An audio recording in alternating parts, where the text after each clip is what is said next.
Saulės keliu aš einu, kadangi saulutė esu.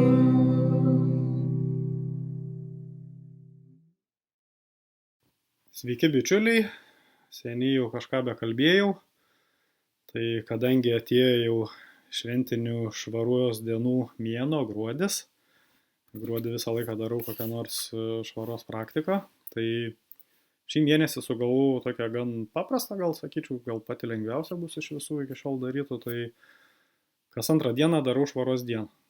Tai vieną dieną, žodžiu, valgau normaliai, o kitą dieną nieko nevalgau ir negeriu. Nu ir va taip, va, kas antrą dieną visą mėnesį, tai gaunasi gruodis 31 dieną, gausis 16 dienų, švaros dienų. Pradžiai pasisvėriau, nu jau pradėjau daryti, aišku, nes jau šiandien čia kažkas 7, tai va jau keletą dienų jau praėjo man. Pradžiai pasisvėriau, svėriau 78 ir 8. Tai žiūrėsim, koks bus svoris pabaigoje. Dėl ko aš vis bandau vis kitokias praktikas kiekvienais metais.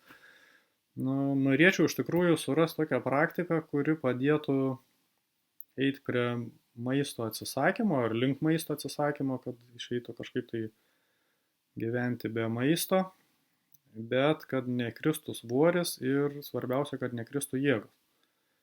Nes pati pirmoji, kur buvo 10 parų nevalgius negėrius, nu tai ten labai tragiškai nukrito svoris ir jėgos labai smarkiai nukrito.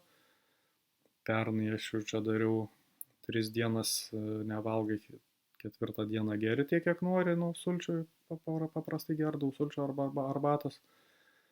Tai, nu, irgi nukrito svoris, bet žymiai mažiau, aišku, ir jėgos beveik nenukrito. Tai vat labai įdomu dabar, kai bus, kai kas antrą dieną. Nu, aš tikiuosi, kad iš vis visai nenukris man tas svoris ir kad jėgos visai nenukris. Ir matysim, jeigu jau labai čia įsivažiuosiu ir patiks, tai gal ir toliau pratęsiu tą savo praktiką. O gal mėnesio pabaigoje biškai kažką tai paįvairinsiu, pabandysiu gal daugiau tų švaros dienų padaryti iš eilės. Na, čia matysim eigoj.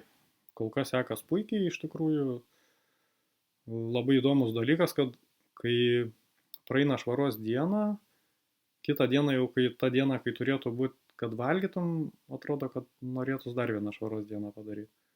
Na, bet kadangi nusistačiau tą tokią metodiką, tai ir valgau kas antrą dieną.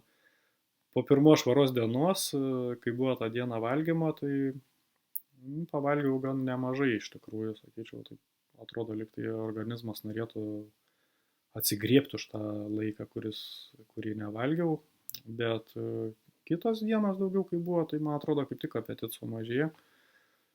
Tai žiūrėsim, kaip toliau bus, va, rytoj vėl jau bus, dabar švaros diena, rytoj vėl bus valgymo diena, tai va, pasižiūrėsiu, tai turbūt kitą video padarysiu jau ko gero pabaigoje, arba nu, bent jau viduryje matysim, kaip ta praktika man eisis.